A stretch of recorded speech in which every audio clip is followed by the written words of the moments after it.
جہنمیوں کا کیا ہوگا؟ ان المجرمین فی عذاب جہنم خالدون، بے شک مجرم لوگ جہنم کے عذاب میں ہمیشہ رہیں گے۔ یہ ہمیشہ کا لفظ اس لیے استعمال کیا، جو میں بار بار بتا چکا ہوں کہ قرآن دو انتہاؤں کو اکثر ذکر کرتا ہے۔ جب اچھے لوگوں کا تذکرہ کرتا ہے تو بہت اچھے لوگوں کا، جب برے لوگوں کا تذکرہ کرتا ہے تو بہت برے لوگ کا۔ تو ظاہر ہے بروں میں اعلیٰ درجے کے برے وہ ہیں جو ایمان ہی نہیں لے کر آئے، تو بیچ میں وہ لوگ ہوتے ہیں جو مسلمان ہیں لیکن اعمال برے ہیں ان کے، تو وہ جہنم میں جائیں گے اور سزا کھانے کے بعد وہ جہنم سے نکل آئیں گے۔ تو عام طور پر ان کا تذکرہ قرآن میں کم ہے۔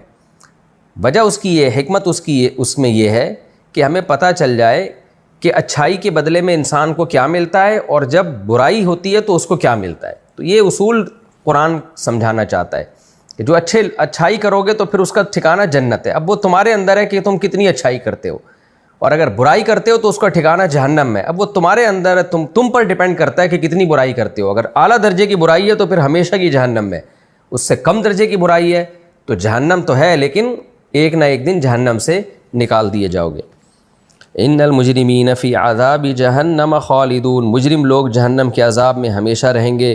لا یفتر عنہم، اس عذاب میں ان سے کمی نہیں کی جائے گی کیونکہ اعلیٰ درجے کے مجرمین مراد ہیں۔ وہم فیہ مبلسون، اور وہ اس میں مایوس ہو کر پڑے رہیں گے۔ مبلسون ابلس یبلسو کا معنی مایوس ہونا۔ بعض لوگوں نے کہا کہ ابلیس اسی سے نکلا ہے، ابلیس جو اللہ کی رحمت سے مایوس ہو چکا ہے۔ وما ظلمناہم، ہم نے ان پر ظلم نہیں کیا، ولکن کانوا ہم الظالمین، لیکن تھے یہی لوگ ظالم۔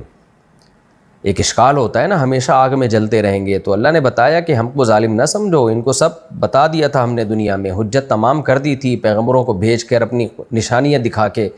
یہ اللہ کی آیات پہ سر اٹھانے کے لیے تیار ہی نہیں تھے، سر ہلانے کے لیے تیار نہیں تھے، تو انہوں نے خود اپنی جان پہ ظلم کیا ہے۔ وَنَادَوْا یا مالک، کیسے مایوس ہوں گے؟ اللہ کہتے ہیں وَنَادَوْا یا مالک، یہ پکاریں گے اے مالک۔ مالک جہنم کے داروغہ کا نام ہے۔ اے مالک، لیقضی علینا ربک، چاہیے کہ ہم پر ہمارا رب فیصلہ کر دے، یعنی ہمیں موت دے دے۔ شروع میں تو وہ پکاریں گے کہ ہمیں عذاب میں کمی آ جائے، ہمیں جہنم سے نکال دو۔ قرآن مجید نے جہنمیوں کے مختلف اقوال ذکر کیے۔ کہیں کہا ہے کہ جہنمی کہیں گے ہمیں دنیا میں ایک دفعہ دوبارہ مہلت دے دی جائے، کہیں کہیں گے کہ ہمارے باپ دادا نے شرک کیا اس لیے ہم مشرک تھے۔ مختلف، تو یہ مختلف موقعوں پہ مختلف اقوال ہوں گے، یا مختلف لوگوں کے مختلف اقوال ہوں گے۔ تو جب ہر طرف سے مایوس ہوں گے تو فرشتے سے کہیں گے لیقضی علینا ربک، بھائی ہمیں جہنم سے نہ نکالو لیکن ہمیں موت دے دو، ہمیں زندگی نہیں چاہیے۔ قال انکم ماکثون، وہ فرشتہ کہے گا نا نا نا، انکم ماکثون، تم اس میں پڑے رہو گے، موت نہیں ہے۔ لقد جئناکم بالحق، اللہ کہے گا ہم تمہارے پاس حق کو لے کر آئے تھے، ولکن اکثرکم للحق کارہون، لیکن تم میں اکثر لوگ حق کو ناپسند کرتے تھے۔ یہ کتنی بری بات ہے کہ تمہیں پتہ ہو کہ صحیح کیا ہے غلط کیا ہے، صحیح کو تم ناپسند کر رہے ہو، غلط کو تم پسند کر رہے ہو، اس کا یہ بدلہ ہے۔ ام ابرموا امرا فإنا مبرمون، اب نبی صلی اللہ علیہ وسلم کو تسلی ہے کہ یہ لوگ کہہ رہے ہیں مشرکین مکہ کہ ہم اسلام کے خلاف بہت مضبوط سازشیں کر رہے ہیں، اور یہ سرگوشیاں بھی کرتے ہیں چپکے چپکے، تو ان کو بتا دیجئے، یہ آیت سنا دیجئے ان کو، ام ابرموا امرن، کیا ان مشرکین نے کوئی بہت مضبوط کام کر لیا ہے؟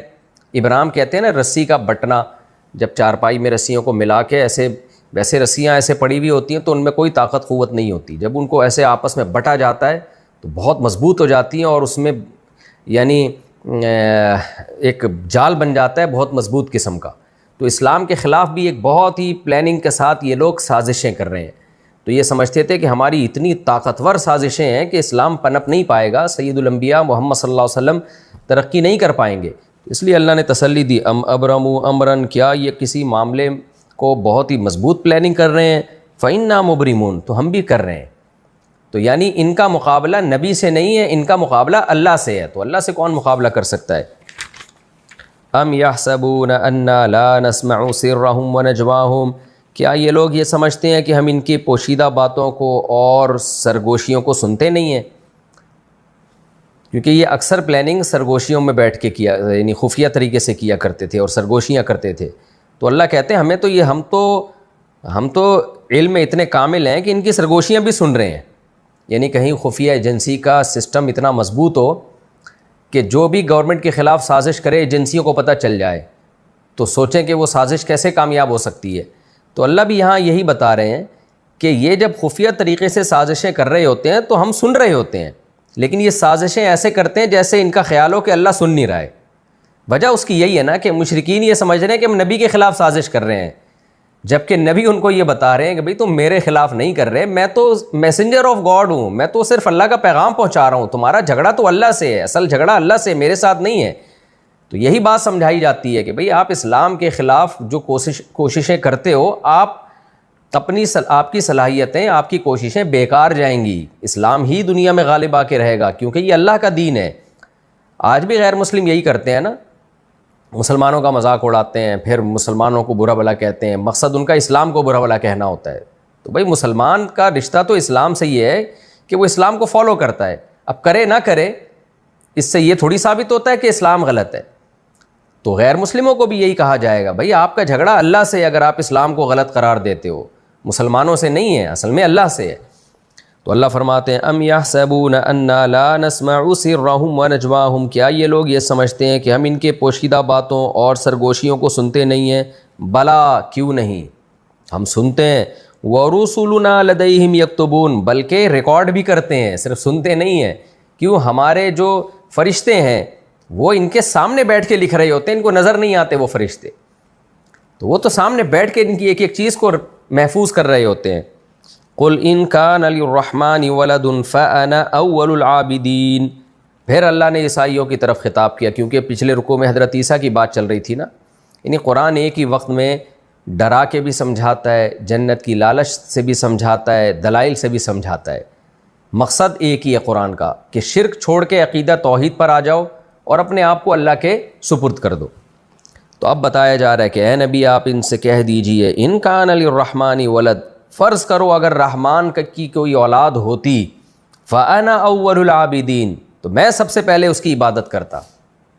وہی بات ہے, یہاں عبادت سے مراد کیا ہے؟ میں اس کو حاجات میں پکارتا. کیونکہ یاد رکھیں عیسائی یہ دعویٰ نہیں کرتے ہم عیسیٰ کی عبادت کرتے ہیں, بلکہ عیسائی حضرت عیسیٰ سے مشکل کشا سمجھ کے حضرت عیسیٰ کو ان سے حاجات میں مدد مانگتے ہیں. یہی عبادت ہے. آج کے مشرک بھی یہی کرتے ہیں, وہ کہتے ہیں ہم نبی سے مدد مانگتے ہیں, غوث اعظم سے مدد مانگتے ہیں, ہم عبادت کہاں کر رہے ہیں؟ بھائی قرآن جس عبادت کا تذکرہ کر رہا ہے وہ عبادت مدد مانگنا ہی تو ہے. ہندو جب مندر میں جاتا ہے تو بھگوانوں سے مدد تو مانگتا ہے, اسی کو تو اللہ عبادت کہتے ہیں. تو آپ نے تو عبادت کا مفہوم ہی سارا چینج کر دیا. تو اس لیے اللہ نے فرمایا کہ اے نبی ان سے کہہ دیجئے اگر رحمان کی کوئی اولاد ہوتی فانا اول العابدین, تو سب سے زیادہ میں اس کی عبادت کرتا. کیا مطلب؟ میں اس سے دعائیں مانگتا, میں اس سے مدد مانگتا. ظاہر ہے رحمان کی اولاد ہو نہیں سکتی, ناممکن ہے. کیوں ناممکن ہے؟ سبحان رب السماوات والارض, اس لیے کہ جو رب آسمانوں اور زمینوں کا ہے, رب العرش اور عرش کا رب ہے, سبحانہ وہ پاک ہے, عما ان چیزوں سے, یصفون جو وہ بیان کر رہے ہیں. یہ لوگ یہ کیا بیان کر رہے ہیں کہ اللہ کی اولاد ہے؟ اللہ اس عیب سے پاک ہے. انسانوں کے لیے اولاد نہ ہونا عیب ہے, لیکن اللہ کے لیے اولاد ہونا عیب ہے, کیونکہ اللہ کے مثل کوئی چیز نہیں ہے. فَذَرْهُمْ يَخُوضُوا, پس اے نبی اتنے دلائل کے بعد آپ ان کو اپنے حال پہ چھوڑ دیں. کیا مطلب؟ چھوڑنے کا مطلب یہ نہیں کہ تبلیغ چھوڑ دیں, ان کی باتوں سے آپ ٹینشن نہ لیں, آپ ان کی باتوں سے پریشان نہ ہو کہ یہ ایمان لاتے ہیں یا نہیں لاتے, اس بحث کو چھوڑ دیں آپ. فَذَرْهُمْ, ان کو اپنے حال پہ چھوڑ دیں. یخوضوا, یہ گھسے رہیں. خاضا یخوضو کا معنی ہوتا ہے گھس جانا کسی بھی چیز میں, یہ اپنے کاموں میں گھسے رہیں. وَيَلْعَبُوا, اور کھیل کود میں مشغول رہیں, یعنی لہو و لعب میں لگے رہیں, اور اسلام کی دعوت کو یہ سیریس نہ لیں. تو ان کو چھوڑ دیں اس حال میں. حَتَّى يُلَاقُوا, یہاں تک کہ ان کی ملاقات ہو جائے, یومہم الذی, ان کے اس دن سے, یوعدون, جس کا ان سے وعدہ کیا جا رہا ہے. ان کا دن کا مطلب کیا ہے کہ ان کا وہ دن جن کا ان سے وعدہ کیا گیا ہے. تو اس دن کی نسبت اللہ نے ان کی طرف کی ہے, کیونکہ اس دن سے ان کی ملاقات ہونی ہی والی. اپنی چیز سے انسان مل جاتا ہے, تو یہ گویا ان کا دن ہے, ان سے مل کے رہے گا, یہ ان سے ملاقات ہو کے رہے گی. وَهُوَ الَّذِي فِي السَّمَاءِ إِلَٰهٌ, وہی اللہ ہے جو آسمانوں میں بھی معبود ہے. وَفِي الْأَرْضِ إِلَٰهٌ, اور زمین میں بھی وہی معبود. اگر آسمان میں کسی کی عبادت ہوگی تو بھی ایک اللہ کی, زمین میں ہوگی تو بھی ایک اللہ کی. وما بینہما، اور آسمان زمین کے درمیان جو کچھ ہے سب میں اکیلا ایک اللہ ہی، یعنی پوری کائنات میں اللہ کے سوا کوئی معبود نہیں ہے۔ وَعِندَهُ عِلْمُ السَّاعَةِ، اور اسی کے پاس قیامت کا علم ہے۔ وَإِلَيْهِ تُرْجَعُونَ، اور اسی کی طرف تم لوٹائے جاؤ گے۔ وَلَا يَمْلِكُ الَّذِينَ يَدْعُونَ مِن دُونِهِ الشَّفَاعَةَ، اور مشرکین جو یہ کہتے ہیں کہ ہم عبادت اس لیے کرتے ہیں کہ یہ قیامت کے دن ہماری شفاعت کریں گے، تو اللہ نے کہا، اللہ نے کیا فرمایا کہ جو اللہ کے سوا پکارتے ہیں جن معبودوں کو، یہ معبود شفاعت کے مالک بھی نہیں ہیں، الا من شہد بالحق، ہاں وہ شخص شفاعت کا مالک ہے جو حق کی شہادت دے، یعنی کلمہ توحید، یہاں حق سے مراد ہے کلمہ توحید، جو توحید پرست ہوگا وہی شفاعت کر سکتا ہے قیامت کے دن۔ وَهُمْ يَعْلَمُونَ، اور وہ جانتا بھی ہو، یعنی کلمہ توحید کی حقیقت بھی جانتا ہو، اس حق کی حقیقت بھی جانتا ہو، منافق نہ ہو، تو وہ شفاعت کر سکتا ہے۔ کس کی کر سکتا ہے وہ یہاں نہیں ہے، اس آیت میں اللہ نے یہ بتا دیا کہ سفارش کون کر سکتا ہے، تمہارے معبود نہیں کر سکتے، جو توحید پرست ہیں وہ کر سکتے ہیں، یعنی عیسیٰ ابن مریم کر سکتے ہیں شفاعت، پیغمبر کر سکتے ہیں، علماء کر سکتے ہیں، شہداء کر سکتے ہیں۔ یہاں صرف یہ بتایا ہے کس کی کر سکتے ہیں، وہ دوسرے مقام پہ بتایا کہ جو صرف توحید پرست ہیں ان کی کر سکتے ہیں۔ تو مشرکین، اور شفاعت قہری بھی نہیں ہوگی۔ قہری کا مطلب مشرکین کے نا دو جرم تھے شفاعت کے بارے میں، دو غلط نظریے تھے۔ ایک یہ کہ ہمارے معبود شفاعت کر سکتے ہیں اور مشرکین کی بھی کر سکتے ہیں، ایک جرم تو یہ تھا۔ دوسرا ان کا غلط نظریہ یہ تھا کہ یہ شفاعت بھی قہری ہوگی۔ قہری کا مطلب ایسی شفاعت ہے کہ اللہ کے پاس نو کا آپشن نہیں ہوگا، یعنی کچھ اللہ کے بندے دنیا میں ایسے ہیں کہ اللہ ان کی رد کر ہی نہیں سکتا، یعنی اللہ نے اپنے لیے قانون بنایا کہ جب وہ شفاعت کریں گے تو میں نے ماننی ہی ماننی ہے۔ تو قرآن نے ان دونوں نظریات کی نفی کی ہے۔ سورہ نبا میں ہے نا کہ سورہ نبا کے آخری رکوع میں یہ مضمون بیان کیا ہے کہ جس کی کو اللہ اجازت دیں گے، جتنی اجازت دیں گے اتنی شفاعت کر سکتا ہے۔ تو شفاعت قہری کی بھی نفی ہے، کوئی زور زبردستی نہیں ہوگا، یعنی شفاعت تو کریں گے علماء صلحاء، لیکن اللہ کی مرضی ہوگی کہ وہ شفاعت قبول کرے یا قبول نہ کرے، اور کرے تو کتنی قبول کرے، یہ اللہ کی مرضی پہ ہوگا۔ اور دوسرا مشرکین کا جو ایک نظریہ تھا کہ مشرک کی بھی شفاعت ہوگی اور مشرک بھی شفاعت کر سکتا ہے، تو اللہ نے اس کی بھی نفی کر دی۔ مشرک نہ شفاعت کر سکتا ہے اور نہ ہی مشرک کے حق میں کسی کو شفاعت کی اجازت دی جائے گی۔ وَلَئِن سَأَلْتَهُم مَّن خَلَقَهُمْ لَيَقُولُنَّ اللَّهُ، اللہ کہتے ہیں کہ خود ان سے پوچھا جائے نا، جس کو دلیل الزامی کہا جاتا ہے، کہ تم سے جب پوچھا جائے کائنات کا خالق کون ہے، تمہیں کس نے پیدا کیا، تو سب کہتے ہیں اللہ نے۔ تو بھائی جس نے پیدا کیا اس کے علاوہ کون عبادت کا حل ہو سکتا ہے؟ وَلَئِن سَأَلْتَهُم مَّن خَلَقَهُمْ، اگر آپ ان سے پوچھیں ان کو کس نے پیدا کیا، لَيَقُولُنَّ اللَّهُ، تو سب کے سب کہیں گے اللہ نے۔ کہیں بھی سورج کی عبادت ہوتی ہے، آگ کی عبادت ہوتی ہے، ان سب سے پوچھا جائے نا پیدا اس آگ نے کیا ہے، سورج نے کیا ہے، تو سب کہتے ہیں نہیں بھائی، تو جو خالق ہے عبادت کے لائق بھی وہی ہے۔ فَأَنَّىٰ يُؤْفَكُونَ، تو یہ کہاں پھرائے جا رہے ہیں؟ جب خود اعتراف کرتے ہیں کہ خالق اللہ ہے، کریٹر اللہ ہے، تو اللہ کہتے ہیں پھر کون سی طاقت ہے جو ان کو اللہ سے ہٹا کے کہیں اور لے کے جا رہی ہے؟ وَقِيلِهِ يَا رَبِّ إِنَّ هَٰؤُلَاءِ قَوْمٌ لَّا يُؤْمِنُونَ، پھر اللہ نے مشرکین کو دھمکی بھی دی اور نبی کو تسلی بھی دی سورت کے آخر میں کہ اللہ کے پاس جیسے قیامت کا علم ہے تو اللہ کو نبی کے اس قول کا بھی علم ہے کہ نبی جو یہ کہتے رہتے ہیں یا ربی ان ہؤلاء قوم لا یؤمنون، اے میرے رب میری قوم ایمان نہیں لا رہی ہے۔ اللہ کہتے ہیں ہمیں پتہ ہے نبی کی یہ آواز ہے دل کی اور نبی کی یہ پکار ہے، تو ظاہر ہے اللہ اپنے پیغمبر صلی اللہ علیہ وسلم کی پکار پر جواب کیوں نہیں دے گا؟